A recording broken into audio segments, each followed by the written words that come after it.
Shalom, shalom. Bem-vindos. Vamos estar dando sequência ao Sefer Bereshit, fazendo a quinta leitura, o arco-íris.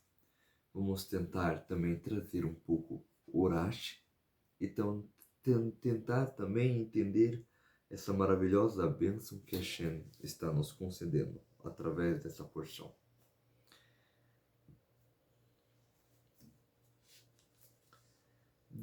Deus diz a Noa e a seus filhos com ele: eu mesmo estou fazendo uma aliança com vocês e seus descendentes depois de vocês.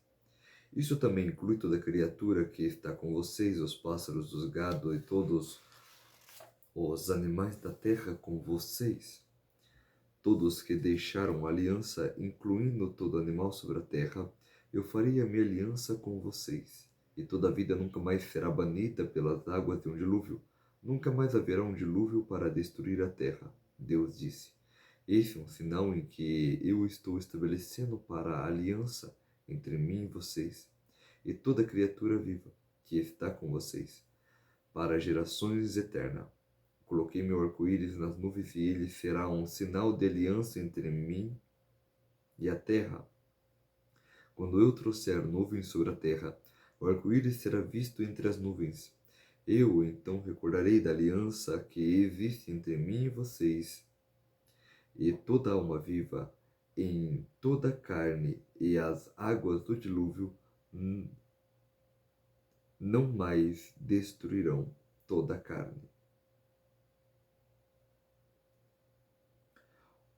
O arco-íris estará nas nuvens e eu verei para recordar a eterna aliança entre Deus e toda a alma viva e em toda a carne que está sobre a terra. E Deus disse a Noa: este é o sinal da aliança que fiz entre mim e toda a carne.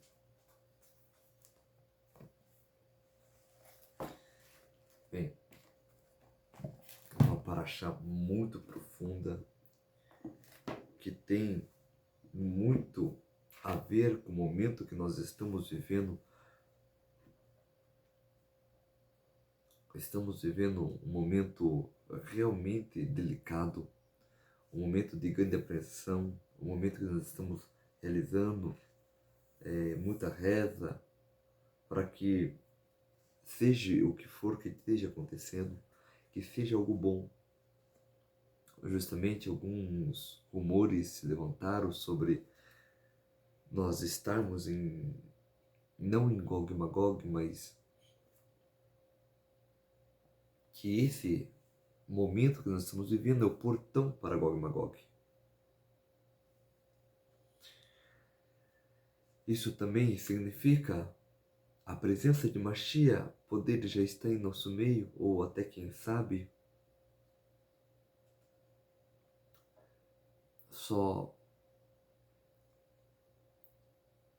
como que eu digo, ou então quem sabe, está prestes a ser revelado a qualquer momento, né, o Mashiach. Através disso, nós vemos uma porção sobre a limpeza da terra, mais ou menos o que Gog e Magog também é, uma limpeza onde Hashem se enfurece e ele limpa a terra dos perversos. Também em sequência disso, nós tivemos a Paraxá no dia de hoje, falando sobre um pacto. Os rumores sobre Gog e Magog também nos lembra que os justos não serão atingidos. Então é como um pacto que existe. Toda porção da Torá, ela está intrinsecamente ligada ao que nós estamos vivendo. A Torá é sempre atual. A Paraxá da semana, ela é sempre atual para aquela semana. Sobre os eventos que vão acontecer durante aquela semana. A mesma coisa. A porção diária dentro da Paraxá da semana, ela também tem a ver com as coisas que nós estaremos vivendo durante aquele dia. Hoje já se repercutiu pelo mundo de que durante o dia John Biden esteve fazendo propostas de estarem junto com Israel e tudo mais, fazendo acordos, fazendo alianças. Ele se deslocou dos Estados Unidos até Israel, conversou com o primeiro-ministro Benjamin Netanyahu.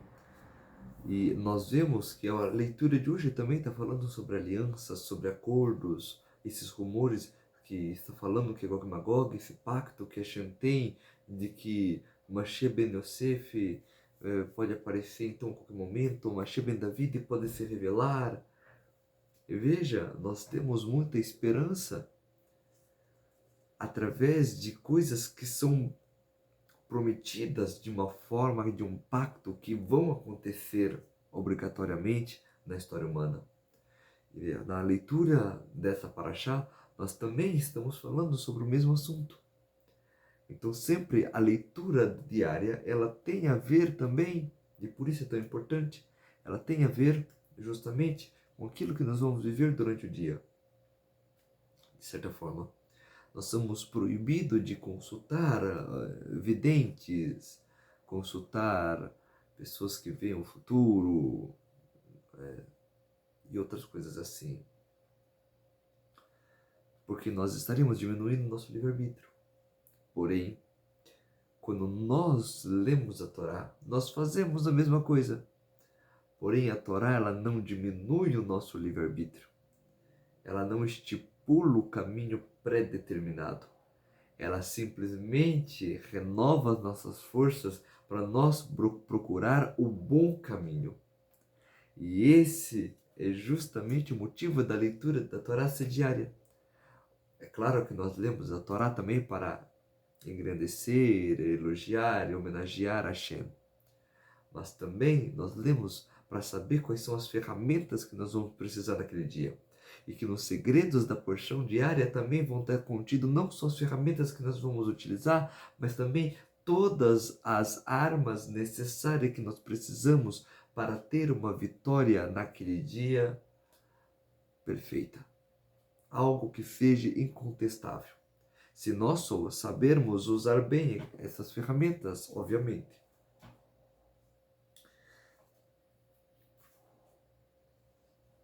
O texto, ele inicia dizendo: Deus disse a Noa e a seus filhos com ele: e eis que eu estou fazendo uma aliança com vocês e seus descendentes,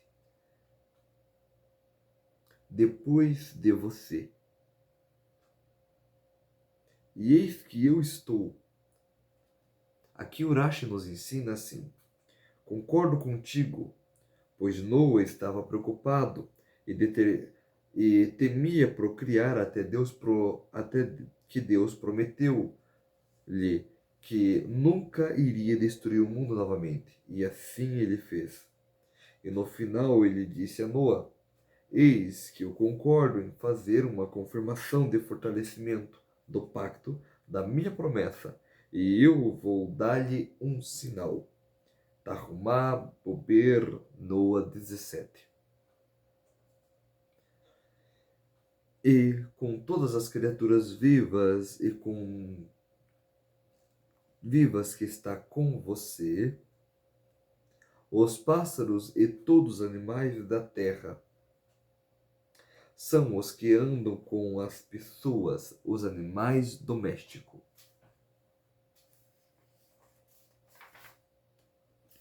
Todos aqueles que deixaram a arca, para incluir as aves impuras e animais rastejantes.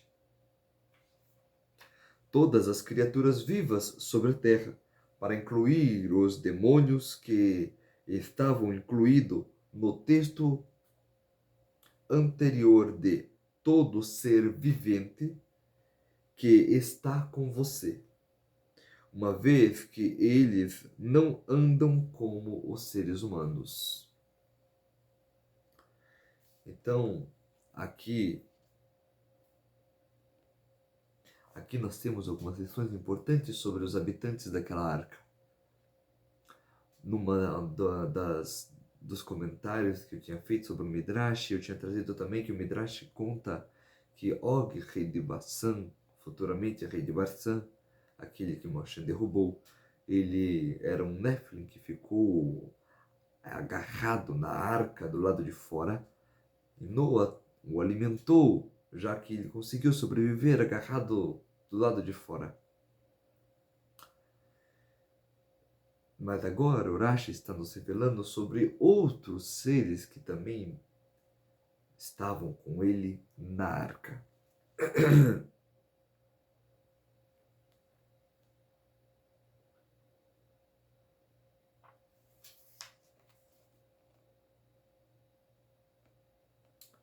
Porém, quando o texto vem aqui e nos relata, ele traz uma separação com 3 divisões, né? Animais da terra, todos aqueles que deixaram a arca, toda criatura viva sobre a terra. E aqui Urashi traz sobre essas questões desses seres físicos e outros não, que têm uma experiência física sobre a face da terra ao se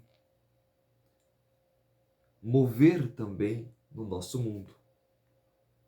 Aqui existe muito aprendizado também,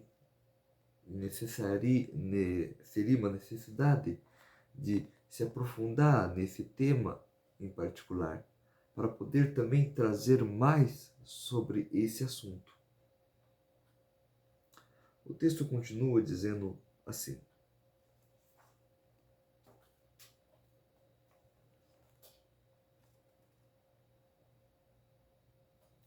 e eu estabelecerei a minha aliança com você. Eu farei uma confirmação para a aliança.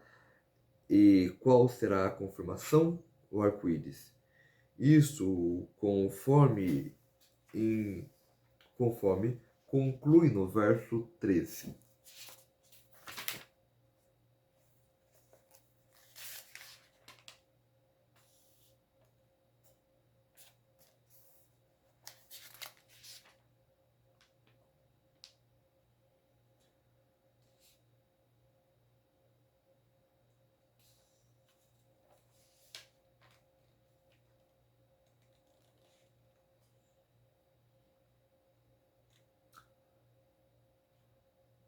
Algumas coisas aqui que também nós podemos aprender desse texto.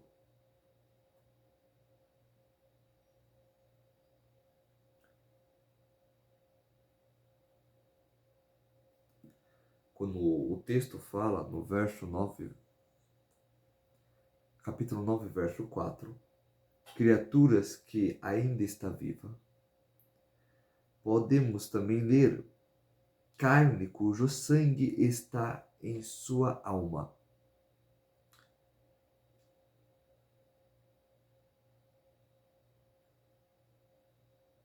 E quando o texto fala, no capítulo 9, verso 5, somente do sangue, esse é visto como um mandamento contra o suicídio. Porém, agora, quando é trazido no verso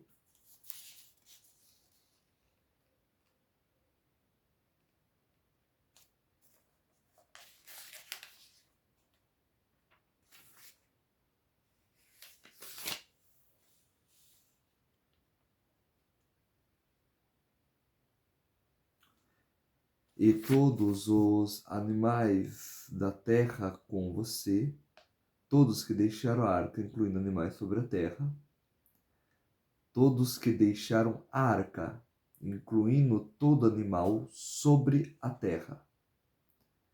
Isso aqui se refere também que os demônios são carne também e sangue. Também, então, são passivos de morte. Queria trazer isso apenas para abrir esse entendimento de que existe realmente criaturas espirituais,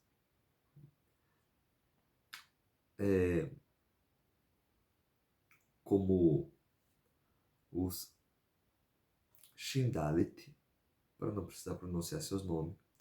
Existem seres humanos que ficam numa espécie de corrida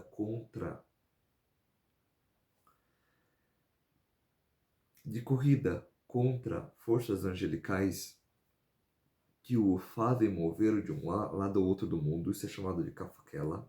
Então, existem seres espirituais chamados de Dibuk. O Dibuk é aquele que cola. Isso é interessante porque, dependendo do idioma que nós estivermos usando, se nós estivéssemos falando de línguas que estão mais voltadas para o árabe, nós teríamos a expressão din como gênio. Quando din, claramente, é mais para uma alma perdida, uma alma vagante, uma alma errante. Ou seja, a ideia de tirar o gênio da lâmpada seria a consulta de almas caídas, uma proibição clara da Torá. Só uma entre aspas aqui.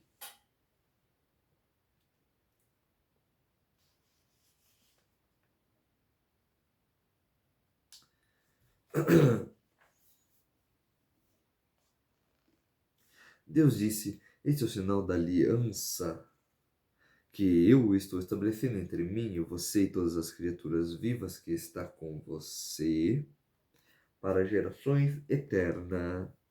A palavra Dorot está escrita de modo incompleto, sem a letra Vav, porque houve gerações que não necessitaram do sinal, porque eles eram inteiramente justas, tais como a geração de Rizquiahu, rei de Judá, a geração de Rabi Shimon Bar Yochai. Isso está em Bereshit Rabbah 35:2. Eu coloquei meu arco-íris na nuvem, e ele será um sinal da aliança entre mim e a terra. Quando eu for trazer nuvens, quando passar em minha mente o pensamento de trazer trevas e destruição sobre o mundo, isso tem Bereshit Rabbah 35:3. O arco-íris será visto entre as nuvens. Eu então recordarei da aliança e da existência, da aliança que existe entre mim e vocês e todas as criaturas vivas em toda a carne. E não converterão novamente as águas em dilúvio para destruir toda a carne. Entre Deus e todas as criaturas vivas. Deveria ser dito entre mim e todas as criaturas vivas, e não entre Deus, o nome divino relacionado ao atributo de justiça. Mas esta interpretação do Midrash, quando o atributo de justiça vier a lhe acusar para condená-los, vou ver o sinal acima mencionado e lembrarei da aliança Bereshit Rabbah 35:3.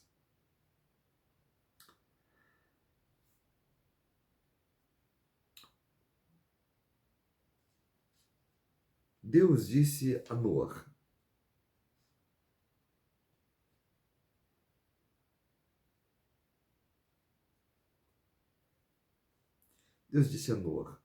este é o sinal da aliança que fiz entre mim e toda a terra. Este é o sinal da aliança. Deus mostrou a ele o arco-íris e lhe disse: eis aqui o sinal que lhe falei. A expressão eis aqui sempre denota que o objeto está sendo apontado. Rashi, Êxodo 30, verso 13, Levítico 8, verso 5 e 11, verso 2. O entendimento aqui é de nós também sabermos o que significa a expressão arco. Em tempos antigos e remotos, quando o arco era uma arma realmente eficaz, não que hoje ele não é, mas que se existem novas sofisticações para o arco, mas naquela época, quando o arco era uma arma que demonstrava total poder no confronto,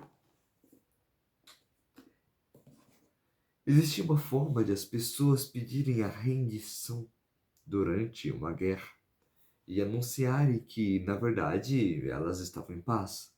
Então, não apenas durante a guerra, mas também se você estivesse se aproximando de um acampamento, de uma milícia, você tinha uma forma de mostrar que o seu arco não estava ali para ser utilizado contra eles, e sim que você vinha em paz. E eu poderia dar vários assuntos. Mas então, como assim o arco era utilizado para formar um símbolo de paz ou rendição? E assim por diante. Bem, o arco ele é um instrumento curvo. E justamente por ele ser um instrumento curvo, ele tem um lado que é usado para você apontar, enquanto esse instrumento curvo ele flexiona para mover a seta, a flecha, em direção ao alvo que você deseja. Porém, se você mostrar esse objeto ao contrário, é como se você estivesse falando: olha, eu estou desarmado. Então, uma vez que você, em vez de utilizar da forma de ele no instrumento curvo, ou seja, a, a menor extremidade para frente, as partes mais abertas, amarrada pela linha, para o seu lado, você utiliza ele ao contrário, como se você estivesse apontando o arco para você. Dessa forma, uma vez que você levanta isso, fica claro que você vem em sinal de paz. Assim, quando as águas elas vêm sobre a terra, existe um arco que aparece no céu. Ele aparece de uma forma curvica no céu, como um sinal de que estivesse apontando, como se fosse um arco, ele estaria apontando para o próprio céu, como se dizendo: eu venho em paz, ou seja, essa chuva vem em paz.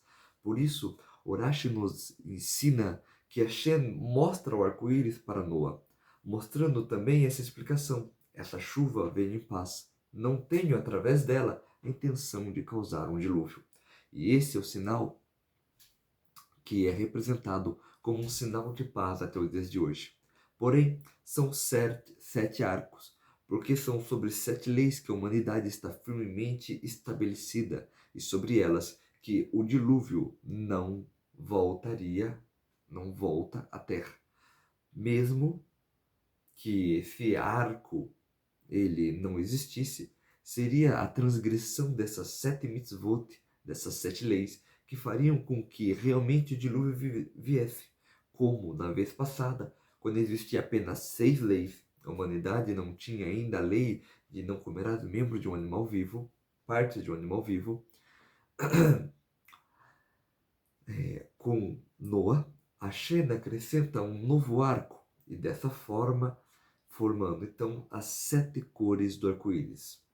A ideia aqui não é dizer que o arco-íris só foi criado no momento em que Noa vê Deus apontar esse símbolo no céu como um pacto entre eles, uma representação do pacto entre ele e a humanidade, e todas as criaturas vivas, e com Noa, e com as 7 mitzvot, mas sim de que Hashem já tinha criado o arco-íris desde o início do tempo, mas somente no momento depois do dilúvio que ele apareceu pela primeira vez. Ou seja, nunca houve uma chuva na terra que fosse o suficiente para trazer um arco-íris, ou que todas as reações que se precisa para um arco-íris existir fosse possível. Simplesmente uma casualidade intencional da parte de Hashem apenas revelar esse objeto para a humanidade no momento em que Noa saísse da arca, para ele ser fixado. Então, mesmo que ele tenha sido criado muito antes do próprio homem nascer, ele já estava aguardando o momento em que Noa o veria pela primeira vez, e esse seria um pacto que representaria as 7 leis universais de Bnei Noa, dos Ben Noa, os filhos de Noa, das Bat Noa, as filhas de Noa. Para cada cor, para cada cor, uma lei, para cada cor, uma energia, para cada cor, uma força, para cada cor, uma sefirá. Estamos falando da Sefirá de Nitzvah Zerampim e da Sefirá de Zerampim, formalizando 6 Sefirot Nitzvah Zerampim e 6 Sefirot de Zerampim e uma de Nitzvah Zerampim, que é Malhut, formando então assim as 7. Por que as outras 3 não foram colocadas no arco-íris? Porque Hashem deu 7 leis para o Bnei Noa e 10 nos 10 mandamentos. A ideia é que as leis adicionadas nos 10 mandamentos, ela não tem uma relação direta com as Sefirot, por mais que elas fazem parte. Por exemplo, Binah também é conhecida como uma Sefirá de Shabat, poderia se colocar ali a guarda do sábado e assim por diante. Mas não é uma relação direta, é algo passível de interpretação. E por assim sendo, fica-se claro que as 3 superiores, na verdade, são 3 faculdades que estão separadas do ser humano. E por isso Hashem não entregou para toda a humanidade. Porque uma coisa que o ser humano deverá buscar, e não simplesmente que ele nasce com aquilo. Todo ser humano é capaz de prestar atenção nas 7 mitzvot de Bnei Noa e, através de um raciocínio lógico, chegar até nela de que realmente há algo indevido descumpri-las. Não matar, não roubar. Qualquer sociedade simples consegue perceber que matar é uma coisa que faz mal, não só para quem está matando, mas se um membro da sua família é levado embora, você sente muito. Então, você não quer que tais coisas aconteçam com outras pessoas que você gosta, da sua comunidade, do seu país, da sua vila, assim por diante. Falando de uma sociedade muito simples, não comer membro de um animal vivo, fica claro que isso é um maltrato animal, um animal que talvez poderia ser seu companheiro, seu amigo, ser um animal doméstico, e agora você simplesmente utilizou ele para a comida, mas não como uma forma sagrada, ritualística, de você levar aquele animal que agora está morto, e sim de que você está tirando partes dele como se ele não fosse importante na criação. Então, é logicamente que são leis que não que o Benoa pode cumpri-las porque parece lógicas, e sim por causa do que Hashem ordenou e porque a profecia de Moshe é verdadeira e ele deixou isso gravado na Torá. Porém, fica claro para nós. Porém, as 3, e é por isso que eu falei sobre não ter uma relação direta com os 10 mandamentos, quando eu estou explicando as questões que 7 delas está quase que intrínseco do ser humano. 3 delas estão oculto e por isso não aparece no arco-íris. A ideia é que uma delas seria a capacidade, então, de nós simplesmente discernir as leis.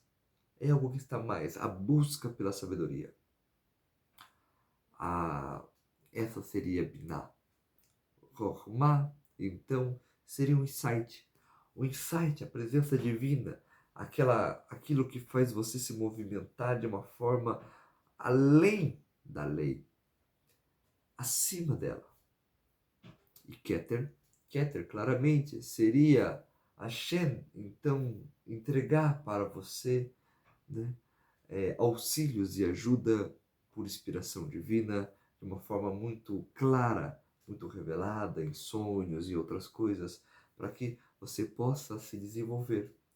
E outras formas de colocar na árvore da Sefirot, quando é colocado Da'at, se tira o Keter. Então, quando você tem Da'at, seria então o Binah como a sabedoria, o Da'at seria como o conhecimento, e o Rohma seria como o insight. Então, se você tem Rohma como insight, Da'at como conhecimento, o conhecimento nós não nascemos com ele, ele é buscado. E também a sabedoria é o trabalho que se existe entre o insight e o conhecimento. E quando você tem Keter, com a ajuda de Hashem, guiando os passos do homem, como nós reza na reza da manhã, que Deus guia o passo do homem, mulher, né, é claro. Quando essa palavra se usa para um, se usa para o outro. Quando a gente diz que Deus guia o passo do homem, então aqui nós estamos também referindo a seguinte forma: Keter é a guia, que aquela providência divina, aquele Mazar Tov, aquela boa sorte, que é Hashem em todo momento, tudo é Hashem tudo. Então, o insight da sabedoria, através da experiência, dessa guia que a Hashem vai nos dando, nós poderia então gerar a sabedoria. Então, seria Keter, Chokhmah, Binah. Quando se coloca Da'at, se muda para Da'at, o conhecimento, se tira Keter. Seja como for que vai fazer a leitura da árvore da Sefirot, sempre é 10, nunca é 11, 12, nem 13, tá bom? Keter está num nível que é absolute, geralmente a gente não conseguimos captar. Então, a maioria dos sábios, principalmente do Chabad, que inclusive é um acrônimo para a palavra Chokhmah, Binah e Da'at, se retira o Keter para trabalhar mais com Da'at. E em alguns outros casos, os sábios não adicionam Da'at e mantêm o Keter. O Da'at seria a mistura de duas sefirás, gerando uma terceira. De fato, ela não é uma sefirá. Ela seria a soma de duas sefirá. Ou seja, a soma da luz descendente, que está descendo de uma para outra, criando então uma harmonia que gera o conhecimento. Por isso chamado Da'at. Bem, eu fico por aqui. Shalom, shalom e até a próxima.